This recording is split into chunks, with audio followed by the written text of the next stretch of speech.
بەرەوبەربەستێکی وەکو ئەم سۆدیۆی من ئەڕۆیت و لە پڕێکدا بەربەستەکە دەکەیت و تێدەگەیت کە من تەنها وێنەیەک بۆ بینی و تا نەک خۆدی سۆدیۆکە مەگەر شتیوە ئاکرێ دەکرێت ئەو کاتەی کە هونەر و زانست تێکەڵ یەک دەبن شتێکی هاوشێوە ڕووبات.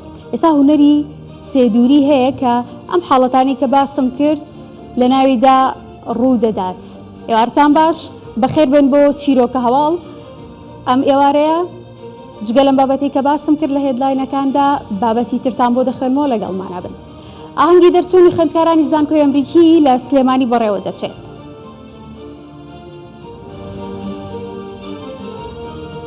نێچیروان بارزانی سەرۆکی هەرێمی کوردستان لە ئاهەنگەکەدا گوتارێکی پێشکەش کرد و ڕاگەیاند قوتابیان دەتوانن دەست پێشخەر بن بۆ چارەسەری کێشەکان.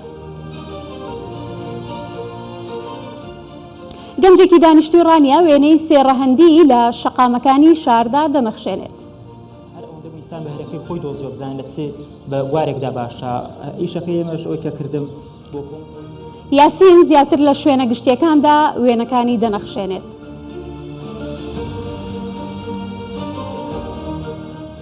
گوندێک لە نزیکی سلێمانی لە بەخێوکردنی قازدا زۆر بەناوبانگە.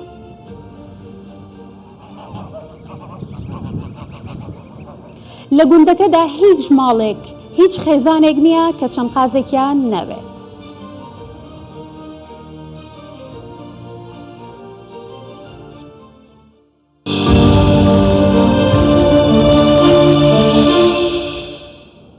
ئەمڕۆ لە سلێمانی ئاهەنگی دەرچوونی خوێندکارانی زانکۆی ئەمریکی بوو و بە ئامادەبوونی سەرۆکۆماری عێراق و سەرۆکی هەرێمی کوردستان ئاهەنگی خولی 11مینی زانکۆکە بەڕێوەچوو.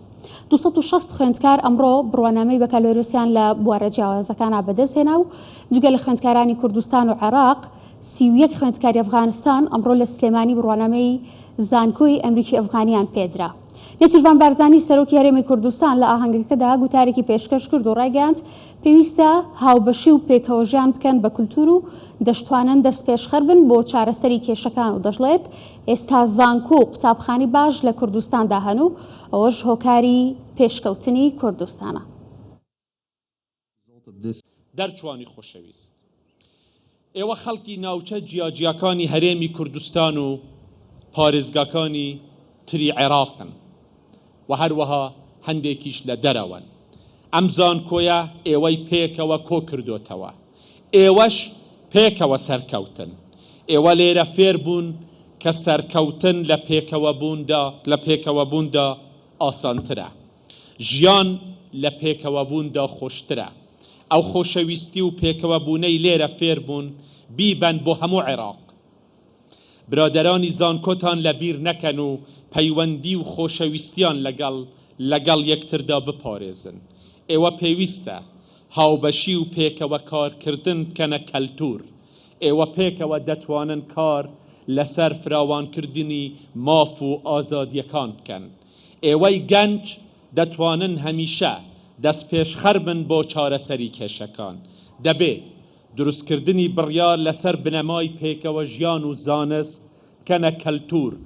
ئاوا وڵات پێش دەکەوێ. ئێستا قوتابخانە و زانکۆی باش هەن لە هەرێمی کوردستان. ئەوە بۆ من هەمیشە یەکێک بووە لە گەورەترین ئامانجەکانم، چونکە پێشکەوتنی وڵات لێرەوە دەست پێ دەکات. زۆر پێویستە زانکۆکان ڕۆڵێکی زیاتریان هەبێت و زیاتر تێکەڵاوی کۆمەڵگەی کوردستان ببن. جا بۆیە داواتان لێ دەکەم کە ئامادە بن بۆ هەموو ئەو ئاستەنگ و بەرپرسیارەتیەی دێتە ڕێگەتان. بێهیوانە بن و وڵاتەکەتان بەجێ نەهێڵن، ببنە هێزی چارەسەرکردنی کێشەکان، ببنە هێزی نەهێشتنی کێشەکان و ببنە بەشداری سەرەکی دروستکردنی ژیانێکی نوێ.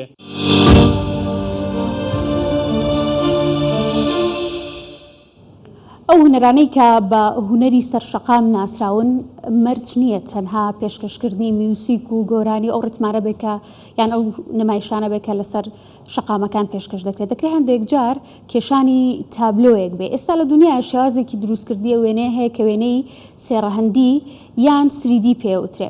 وێنەکەەوەندە بە وردەکاری زانستیەوە دروست دەکرێت کە سەرنجێکی زۆری ئەوێت تا تێبگەی وێنەکە ڕاستی نییە. ئەمەش توانە و وردی تایبەتی خۆی ئەوێ. یاسین گەنجێکی دانیشتوی ڕانیەیە خولیایم وێنەکێشانی وێنە سێڕەهەندی هەیە و وێنەکانی لە نێو شاردا دەنەخشێنرێت. زیاتر لە شوێنە گشتیەکانی شام کاراکات و چاڵی ئاو شتی وا دەنەخشێنێک کە خۆشی لە کۆتایی کارەکە خۆی لێلایە. لە راپۆرتەکەدا بە وردەکاریەوە دەیبینێت. بەفڵچە بۆیە لە یەکێک لە پارکەکانی ناوبازاری ڕانیە دەیەوێ وێنەیەکی سێڕەهەندی دروست بکات. هێشتا کارەکە تەواو نەبووە، ڕێبوارانی ناوپارکەکە سەرنجی دەدەن، چونکە تایبەتمەندی وێنەی سێڕەهەندی ئەوەیە وێنەکەت وەکو واقع دێنێتە پێش چاو. یاسین ئەگەرچی خوێندنی لە زانستە ئیسلامیەکان تەواو کردووە، بەڵام چەند ساڵێکە کارەکانی جێگای سەرنجن بە دروستکردنی وێنەی سێدووری لە شوێنە گشتیەکان. هەموو کەسێک حەز و خولیایەک لانێم لە زۆر شتدا لاواز بن، بەڵام لە شتێک کە داتوانی هەموو کەسێک بە هەرێکی خۆی تا دۆزێتەوە، ینی هەر ئەوەندە بوو ئینسان بە هەرەکەی خۆی دۆزیۆ بزانێت لە چێ بە وارێکدا باشە. ئیشەکە ئێمەش ئەوەی کە کردم بۆ خۆم ئەوەی من خۆڕسکیەتی شەریعەم تەواو کردە بۆ خۆم. ئیشەکە خۆڕسکە سەرتا ئیشی تەقلیدی دەکەی، هەموو ئیشێک سەرتا بە تەقلیدی و بەلا سایکردنەوە تا ئەو کاتەی خۆ دەدۆزیە و ئەنجا داهێنان کێدا دەکەی. بە داهێنانی خۆت دەتوانی بوار بە ئیشەکەی خۆ دەیدەنا. هەر بە تەقلیدی بڕۆی ئیشەکە سەرکەوتو نابێت، دەبێ وا بکەی داهێنانێک فکرەی نوێ بۆی کە خەڵک زیاتر وەڕەز نەبێ، بێزار نەبێت لەو ئیشە دووبارەی یەکان. پێشترم وێنەکێشە چەندان کاری دیکەی وێنەکێشانی سێدووری کردووە. کارەکان ئاسان نین، پێشتر کۆمەڵەیەک ئامادەکاریان دەوێ، بە تایبەت ئەگەر وێنەکە لە شوێنێکی گشتی بێ پێشتر ڕەزامەندی شارەوانی دەوێ. لە پشت کارە هونەریەکانەوە زۆر جار یاسین ویستویەتی پەیامێک بگەێنێ. ئیشەکانمان زۆربەی دەربارەیەمە لە شاری ڕانینە دەواازی ڕاپەڕینە ئیشەکانمان سەبارەت بە ڕاپەڕینە ئیشی پەروەردەیمان کردووە، ئیشی پەیامی کەمان کردو بۆ پرۆژەیەکمان کرد کۆمەڵی ئیشی سێڕەهەندی بوو لە پارکی دەواازەکەمان پرۆژەی هیوا بۆ ئیشەکەمان دەکرد وێنێزگەرەیەکمان دانا بوو سێبەرەکەیمان کرد بۆ فچەیدان بۆی کە تۆ لە کابرا لە زگەرە دوورکێتەوە ڕۆکەی کە ببینێت، یعنی شتێک پەیام بەخشەکە ببینێت. پێشتر یاسین لەگەڵ گروپێک کاری کردو و چەند کەسێک بوون. ئێستا خۆی بە تەنیا ماوەتەوە هەموو کارەکانیشی لەسەر ئەرکی خۆیەتی. خۆشەویستی بۆ هونەری وێنەکێشان یاسینی لەسەر هونەرەکەی هێشتۆتەوە.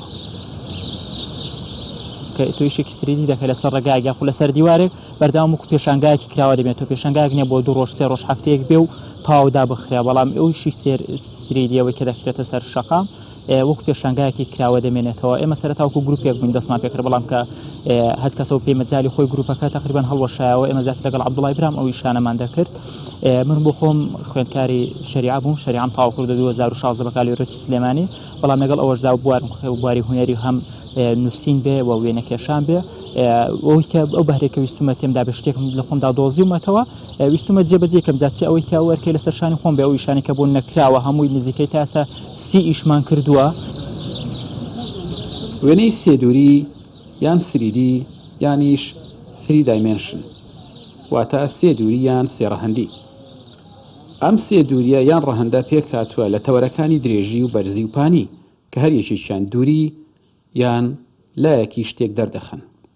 بە بینینی هەر سێدووریەکە کارکتەرەکە یان مادەکە دەبێتە شتێکی بەرجەستەکرا و وێنەکە واقعی و جوانتر دێتە پێش چاو. بە جۆرێک هەندێک جار بینەر وا دەزانێ وێنەکە ڕاستیە. ئاراسەمی کوردستان 24 ڕانیە.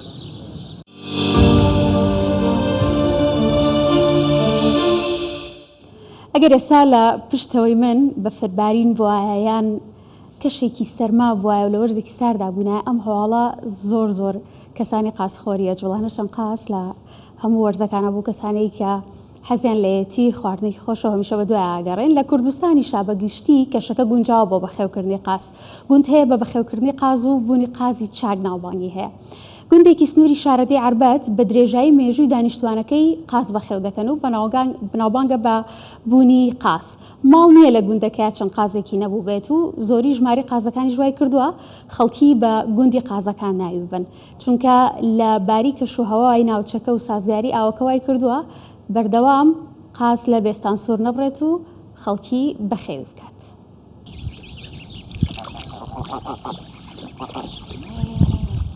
گوندەکە ئاوێکی سازگاری هەیە.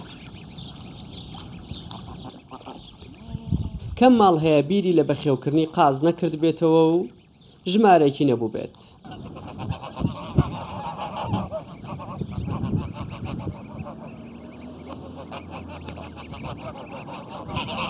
هەر کات ئاژەڵەکانی ببات بۆ دەشت و دەر، ئەوە قازەکانیشی لەگەڵ دەبێت. قازەکان دوای ئەوەی تێرگژگیا دەخۆن لەگەڵ ئاژەڵەکان، ئەو کات خۆیان دەگەێنە نێو ئاو.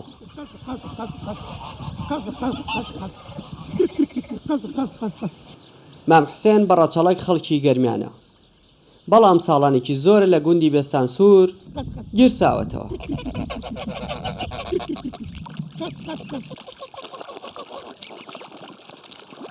سازگاری ئاوی گوندەکەوای کردووە هەرگیز بیر لەوە نەکاتەوە دەستبەرداری قاز بێت. ئەوەڵەوە دەستەکە بە هێلکەکردن، ئەمە هێلکەکەی بۆ خڕەکەی هەیە، دەکە هەیە، 12 هەیە، 6 ئەمە ئیتر شتێکی باشی خەنە ژێر وەکو بەڵم وەکو پوش ئەمانە بۆی داعانێن و تقریبان مانگێکی پێ ئەچوێت. ئیتر چواکەزی سوادەی لێگا خۆشمان دوو میوانی شتێ لێخوا خۆشمان لێ خۆی نوتر ئاوا بەشی خۆی سوادێ هەیە و گۆشتێکی خۆشی هەیە و بێسانسوور بە ناوبانگە بۆ قاز و بەخێوکردنی قازە و شێوەی تەواوی پەلەوەرەکانی تر شارەزایی دەوێت.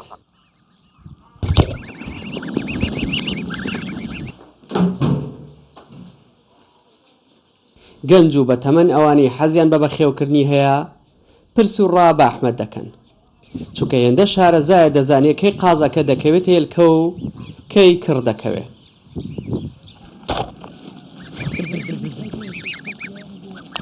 ئەو خۆی 4 قازی مێ و نێرێک و 24 بەچکەی هەیە. دەڵێ بێ بەخێوکردنی قاز ناتوانم بژیم و حەزم پێیەتی. من هەر لە مناڵیوە چونکم خولیان بەخێوکردنی قاز بۆ زۆر شارەزام لەو بارە هەنێ خەڵکەیە کە پرسوڕا بە منەکەن ئەڵێن لە چ کاتێکا جووتەوەیە چ قازێت چاکە بۆ سندن، چ نەوعێکی باشە، چ نەوعێکی باشەکە بۆ نانۆ بەچکە زۆر ئەکا. ساڵی وایش هەیە زۆریشم هەیە و تێتە بەرهەمیش بدارەوێت و ساڵێکی تر ئەڵێن بەخێوی ناکەم، بەس لە کاتی خاز بەخێوکردنا ئیدارەم نیە و هەر حەزەکەم بەخێویکە. سازگاری ئاوی گوندەکەوای کردووە گۆشتی قازەکان بە تام و چێژ بن، بۆیە گوندەکە ناو و ناوبانگی لە بەخێوکردنی قازدا هەیە. ساڵانە بەدەیان هاوڵاتی ڕووی لێ دەکەن تا قازێکیان دەست بکەوێت. گوندەکە سەر بە شارۆچکەی عربەتە و ژمارەی دانیشتوانەکەی زیاتر لە 250 ماڵە. ئەوان باس لەوە دەکەن پێشووتر قاز زۆرتر بووە و ئێستا کەم بووەتەوە. دیارجەمال کوردستان 24 گوندی بێستان سوور.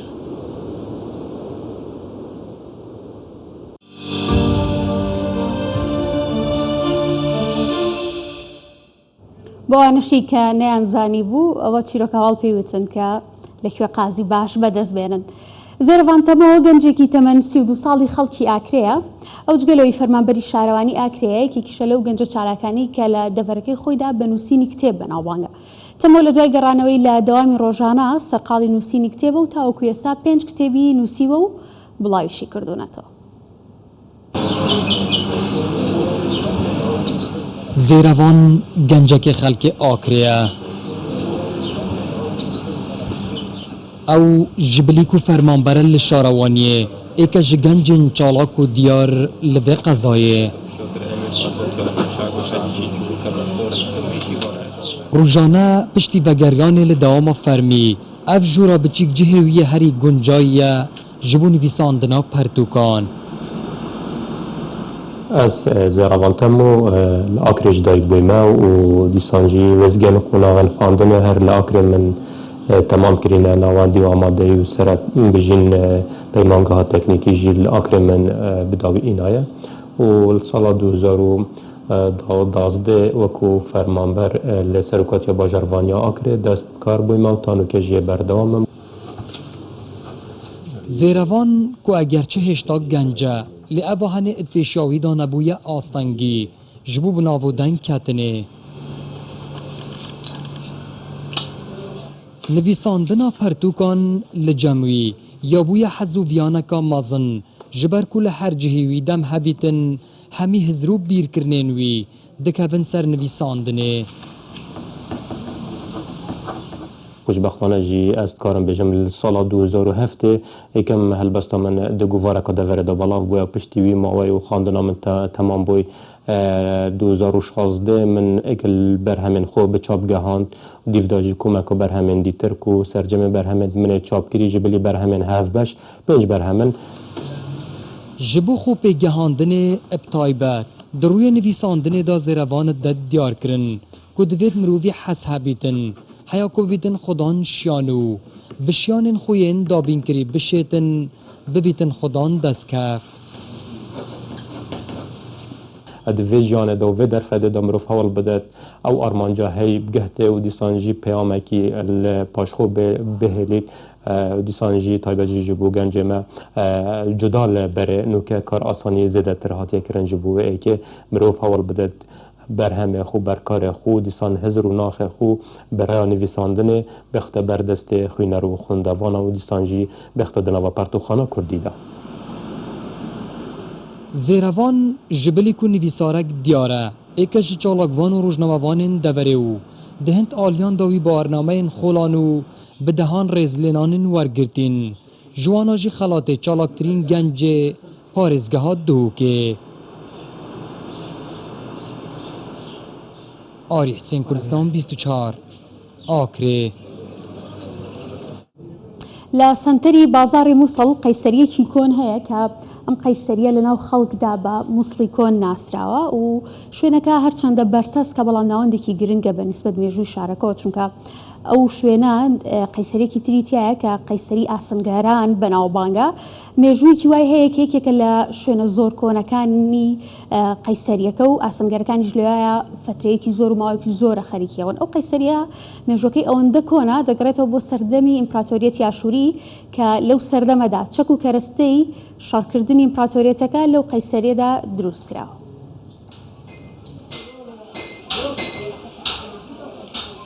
قەیسەریەک بەرتەنگ و بچووکە لێ خوددان مێژوویەک دێرین و کەڤنارە بەرهەمێوێ سەردەمێ شەڕێن مەزن پێ هاتیەکردن هەتا نەهاژی ئەف بازار و دوکانێن بچووکمانە و ئاسنگەری تێدا تێدەکردن هەرێکش ئاسنگەران مژوولی دروستکردنە تشتێکیە. أنا صاري تقريبا 40 سنة بهذا الشغل الحمد لله وشوية سوق بعد إن شاء الله. ئەفدەما نزیکی 40 ساڵانە ئەز لەوێدا کار دکم نەها باشە هێدی دووبارە ژیان vediگەرە vê bazarê ئەفکارên hûn niha dibînin hemû bi dest hatine durustkirin mîna tewer û das û meryêl jî her Amerîka kevnar berî niha kar gelekî baş bû heta xelk ji Kurdistanê dihatin dikirîn û me jî hinek pêdivî ji wan dikirîn me bi hev diguhart. كردستان كان قبل يشتغلون يجون ياخذون من عندنا ويجون يودون ويجون احنا ناخذ من عندهم نتبادل بيناتنا بالبضائع. ئاسنگەر مژوولی کارێ خۆنە و بەشێکی مەزن لە ژیانە خۆ دناڤڤان قەیسەریان بچووکدا بۆراندینە و حەلاندن و قوتان و بڕینە ئاسنی بووینە هەواڵ دگەل ژیانەوانە ڕۆژانەدا چەندین جۆرێن ئامیرێن کۆلانێ و چاندنیە و جۆرێن ساتۆر و کێران بدەستی دروست دکەن. هذا نعمل الشيء من الصفر أو من نجيب المواد عادية. کاری مهمو بو کور و آگریه. امجا چند نگلک کلو پلن کولا و چاندنی و پیت ویندی با آسنی و کارین دروست دکن. کو خلق مفاجئه ببینید. لوا بازار مب نافدارن به بازار مزن. جلای که دی و اف بازار کلتوری و فلکلوری و کبنار و دیرینه. حتی گلک حولاتی بودید نوان جوران کلو پلا سردان قیصری آمد کن. هر دم ایک سردان آمد کد حزب میجوا کبن و دیروکی دکد. بداية الصناعات. ئەف قەیسەری دکەفتە ناوە بازارێن مووسەلا کەڤندا مەدان لە گۆرجێ دەران مێژووە هەبوو ناوێ ڤەتگەڕێتە سەردەمێ ئیمپێراتۆریەتە ئاشوریا کول سەروی دەمی شیر و مەرتاڵ و پێتڤیان شەڕیت هاتنە دروستکردن تەنهاژی ئەف بازارمایە وەکو هیما و کەلتور و ناسنامە فلکلۆریە باژێری و سەروی دەمیژیدا ئامیرە و کەلوپەلێم دەستی لێت هێنا دروستکردن. دەرمان بەعدی کوردستان 24 مۆسڵ. چیرۆکی سەرکەوتن و جیاوازیەکانی ئێوە هەمیشە هەوێنی چیرۆکە هەواڵ دەبێت. ئاسوودە و تەندروست باش بن.